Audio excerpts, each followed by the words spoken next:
प्रभु यीशु मसीह के मधुर और मीठे नाम में आज दिनांक 3 जनवरी दिन सोमवार को हम आप सबका स्वागत करते हैं। आज के दिन के लिए जो वचन है वो लिया गया है याकूब की पत्री उसका 5वां अध्याय उसका 20वां पद। वचन इस प्रकार से कहता है, तो यह जान ले कि जो कोई किसी भटके हुए पापी को फेर लाएगा वह एक प्राण को मृत्यु से बचाएगा और अनेक पापों पर पर्दा डालेगा।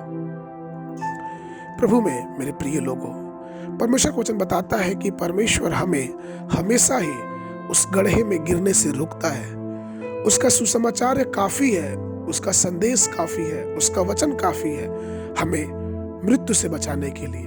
अगर हम अपने जीवन में परमेश्वर की नई आत्मा का अनुभव करते हैं, अगर हम ये देखते हैं कि परमेश्वर ने अपने वचन के द्वारा किस प्रकार से हर संभव प्रयास किया कि हम गलत रास्तों पे ना जाए, और यही कारण है कि परमेश्वर कभी नहीं चाहता कि मनुष्य या उसकी आत्मा विनाश की तरफ जाए। परमेश्वर का वचन, उसका जो सुसमाचार है वो हमेशा ही हमारे जीवन में नवीनीकरण को लेके आता है। अगर हम वचन में दाऊद के जीवन को देखते हैं तो हम ये पाते हैं कि दाऊद किस प्रकार से सब प्रकार की अभिलाषाओं में पड़ गया, व्याकुल हो गया और अपना सब कुछ खो बैठा। हमें पता है कि किस प्रकार से उसे युद्ध के मैदान में होना चाहिए था, लेकिन वो किस प्रकार से युद्ध के मैदान में ना होके वो छत पे टहल रहा था।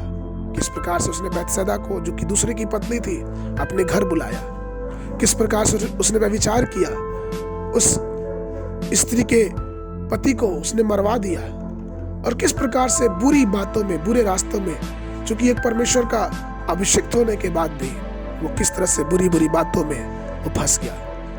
और उसके बाद जब उसको नातान नाम के परमेश्वर के दास ने एक घटना के तरह, एक कहानी के समान उसको समझाया कि किस प्रकार से एक मनुष्य के पास 100 भेड़ें थी और एक मनुष्य के पास 1 भेड़ थी। जब उसको ये वचन, ये सब बातें उसको पता चली, तब उसको ये समझ में आया कि उसको परमेश्वर के मार्ग में फिर से वापस आना है। और फिर दाऊद अपने आप को अकेले करके उसने भजन संहिता 91 लिखा और अपने पापी अवस्था में उसने इस बात को कहा कि प्रभु अपनी आत्मा को मुझसे दूर ना कर। उसका टूटा हुआ हृदय, उसकी जो आत्मा जो बहुत ही दुख में पड़ी हुई थी,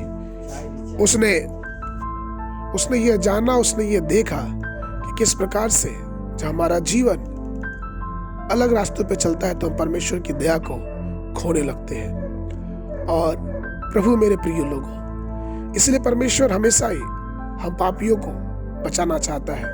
वो चाहता है कि हम उसके मार्गों पे चले, वो चाहता है कि हम उसके पवित्र मार्गों पे वापस लौट आए। परिस्थितियां कुछ भी क्यों ना हो, हमारा जीवन कितनी भी बुरी परिस्थितियों से क्यों ना हो के गुजर रहा हो, हम पापों के दलदल में क्यों ना हो, हमारे आंसुओं को पोंछने और हमारा हाथ पकड़ के उस पाप के दलदल से निकालने के लिए आज भी तैयार है। हमें और आपको जरूरत इस बात की है कि हम उस दयालु परमेश्वर के, उस अनुग्रह भरे ईश्वर की बातों को माने और अपने सारी बातों को, सारे जीवन को, अपने रास्तों को हम परमेश्वर के हाथों में सौंप दें। और वो परमेश्वर हमारी और आपकी अगुवाई करेगा और हमें पाप के रास्ते से हटा के जीवन के, अर्थात अनंत जीवन के रास्ते में हमें लेके जाएगा। आज के मनन के लिए जो पद है वो लिया गया है रोमियो की पत्री उसका 6वां अध्याय उसका 22 पद। वचन इस प्रकार से कहता है, क्योंकि उनका अंत तो मृत्यु है, परंतु आप पाप से स्वतंत्र होकर और परमेश्वर के दास बनकर तुमको भी फल मिले जिससे पवित्रता प्राप्त होती है और उसका अंत अनंत जीवन है। परमेश्वर आप सबको आशीष दे।